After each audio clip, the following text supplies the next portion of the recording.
कृष्ण गहलोत जी, विधानसभा elections बहुत नज़दीक आ रहे हैं। भाजपा की क्या क्या रणनीति चल रही है दिल्ली के विधानसभा इलेक्शंस को लेकर? देखो सर, हम लोग तो वो संगठन है जो हमेशा किसी न किसी कार्य पर, चाहे संगठन की बात हो चाहे दिल्ली के लोगों के हित के लिए बात हो, हमेशा लगे ही रहते हैं। भारतीय जनता पार्टी दिल्ली विधानसभा चुनाव के लिए एकदम तैयार है। हमारी चुनाव संबंधित जो भी समितियां थी वो बनने लग रही हैं और उम्मीद है कि फरवरी में चुनाव होंगे, जैसे पिछली चुनाव की डेट के आसपास। भारतीय जनता पार्टी और हम सब लोग चुनाव लड़ने के लिए तैयार हैं। अगर विधानसभा इलेक्शन की बात करें तो ये सुनने में आता है कि भारतीय जनता पार्टी की तरफ से भी ये कहा जा रहा है कि जो केजरीवाल सरकार बिजली पानी फ्री की व्यवस्था जनता को दे रही है, अगर उनकी सरकार आई तो ये जो फैसिलिटी हैं, ये जो सुविधाएं जनता को दी जा रही हैं, ये कंटिन्यू रहेंगी। क्या ऐसा है? क्या ये सच है? देखो, इस बात में एक बड़ा अंतर ये है, केजरीवाल जी ने दिल्ली की जनता को सुविधाएं नहीं दी, गुमराह किया।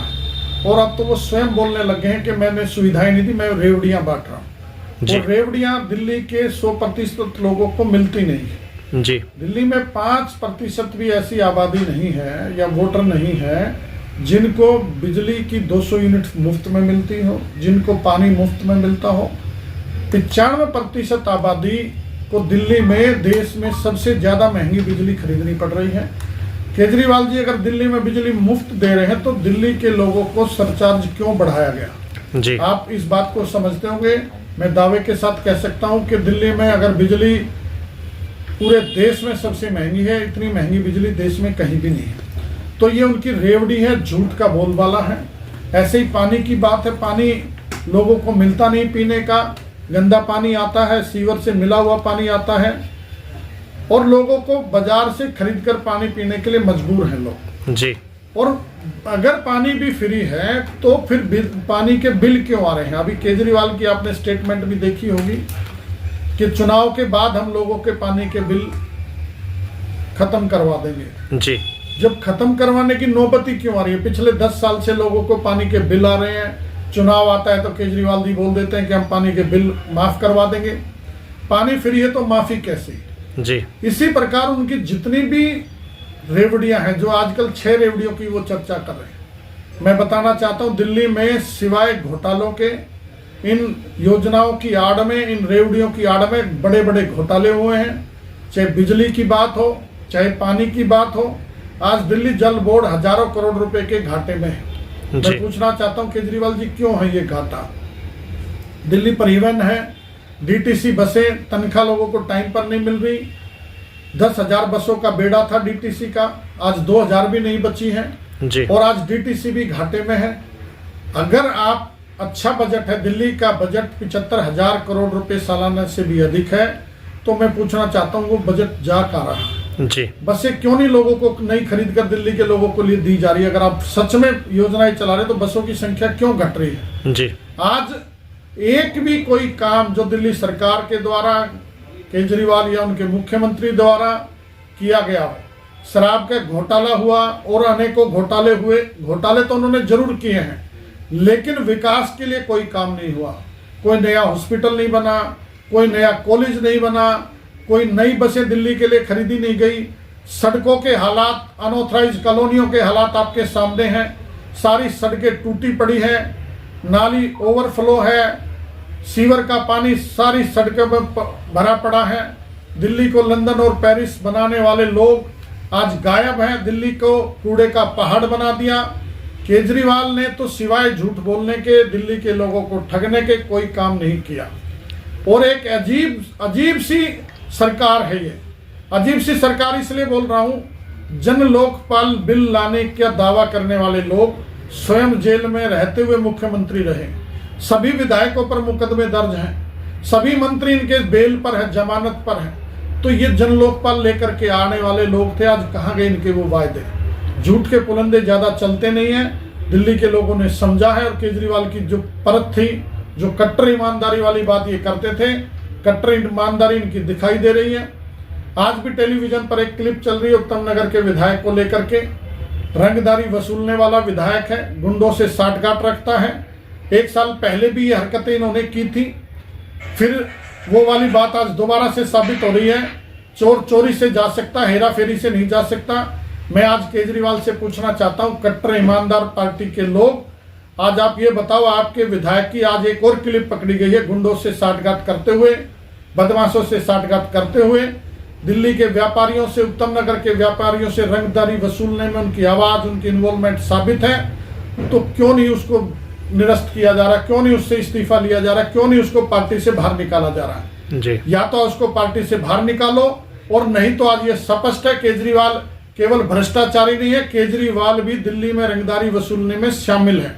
उनके विधायक उनकी सह पर इस तरह के काम कर रहे हैं।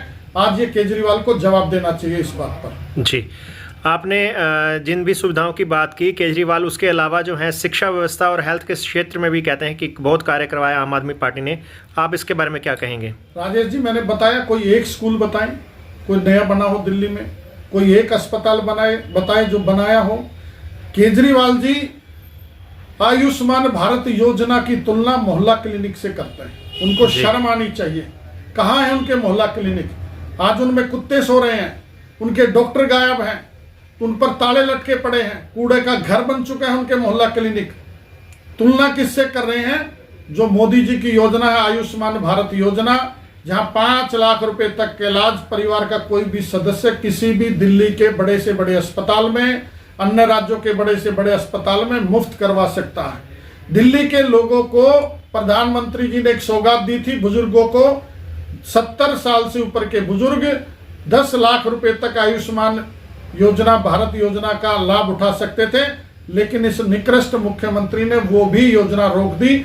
हमें मजबूरी में आज कोर्ट में जाना पड़ रहा है उन लोगों को योजना मिले दिल्ली को और उस योजना को लागू करवाने के लिए। तो सीधी बात मैं कर रहा हूं, कोई स्कूल बना नहीं, कोई अस्पताल बना नहीं, मोहल्ला क्लिनिक की तुलना कैसे बड़े अस्पतालों से हो सकती है? झूठ बोलने का मास्टर है केजरीवाल। दिल्ली के लोग अब उसकी बातों में नहीं आने वाले। जी, बात करें कांग्रेस पार्टी की। कांग्रेस पार्टी भी इन दिनों एक न्याय यात्रा निकाल रही है। आप क्या समझते हैं, इससे कुछ आने वाले विधानसभा चुनाव पर फर्क पड़ेगा? चोर चोर मौसेरे भाई हैं, जब समय आता है ये मिल जाते हैं, जब समय आता है ये अलग अलग हो जाते हैं। हमें तो कांग्रेस का कुछ समझ नहीं आ रहा। मैं एक बात कहता हूं, कोई भी राजनीतिक दल है उसको सत्ता में आने के लिए लालूप नहीं रहना चाहिए, हमेशा लोगों के साथ रहना चाहिए। सत्ता मिले ना मिले, जिस उद्देश्य के साथ राजनीतिक दल बना है उस उद्देश्य की पूर्ति के लिए लोगों के बीच में रहना चाहिए। मैं तो कांग्रेस के नेताओं को यही सलाह दूंगा कि जो आपको जेल में डालने के लिए आए थे, जो आपको आपके भ्रष्टाचार को उजागर करने के लिए आए थे और आप पर जो सीधे सीधे आरोप लगाते हैं, उन्हीं के साथ मिलकर आप चुनाव लड़ते हो, तो कांग्रेस वालों कुछ शर्म करो। और अलग, अगर आप में वास्तव में जनहित की भावना है, दिल्ली के लोगों की सेवा करने की भावना है, तो दिल्ली में कांग्रेस पार्टी को चुनाव जरूर लड़ना चाहिए। भारतीय जनता पार्टी की बात करें तो भारतीय जनता पार्टी किस तरह से चुनावी मैदान में उतरने की तैयारी कर रही है? क्या क्या रणनीति और क्या क्या चुनावी मुद्दे रहेंगे? देखो, अब की बार हमें ये लगता है कि हम आम आदमी पार्टी को, उनकी सरकार को दिल्ली से उखाड़ फेंकेंगे। और पूरा विश्वास है, जो योजनाएं केजरीवाल ने सिर्फ कागजों में चलाई, जिनको स्वयं केजरीवाल रेवड़ी बांट रहा है, बस रेवड़ी बोल करके बांट रहा है, मुझे पूरा विश्वास है कि भारतीय जनता पार्टी अब की बार वो योजनाएं जो नीचे जमीन तक लोगों तक अमल नहीं हो पाई, उन योजनाओं को भारतीय जनता पार्टी लेकर आएगी और आम आदमी तक, गरीब आदमी तक वो योजनाएं पहुंचेंगी। उनका लाभ अगर सच में एक साधारण व्यक्ति को मिले तो केवल और केवल भारतीय जनता पार्टी लाभ दे सकती है। आप यहाँ की विधानसभा के जनता को क्या संदेश देना चाहेंगे? देखो, मेरा संदेश भी स्पष्ट है, लोगों को भी स्पष्ट समझ में आ रहा है। एक भ्रष्टाचारी, एक बेईमान मुख्यमंत्री, बेईमान विधायक, बेईमान मंत्री, सब लोग जो बेल पर है अधिकतर, दिल्ली के लोग उनको समझ चुके हैं। अब की बार जिस प्रकार से देश में 20 राज्यों में भारतीय जनता पार्टी की सरकार है, केंद्र में भारतीय जनता पार्टी की सरकार है, आसपास के सभी राज्यों में भारतीय जनता पार्टी की सरकार है, तो दिल्ली के लोगों को भी मिलकर मोदी जी के साथ चलना चाहिए और दिल्ली में भी डबल इंजन की सरकार बनानी चाहिए। पिछले 10 साल का जितना कुशासन आम आदमी पार्टी का रहा है, इससे बदतर हालात दिल्ली के कभी नहीं हुए जो इस समय पर चल रहे हैं। तो उस हालातों से बचने के लिए और दिल्ली को सुधारने के लिए, दिल्ली को स्वच्छ, सुंदर और विकसित बनाने के लिए हमें भारतीय जनता पार्टी के साथ चलना चाहिए। सभी लोगों को भारतीय जनता पार्टी के साथ चलना चाहिए और दिल्ली में अब की बार डबल इंजन की सरकार बनानी चाहिए। हमारे चैनल के साथ बातचीत करने के लिए बहुत बहुत धन्यवाद। धन्यवाद, नमस्कार।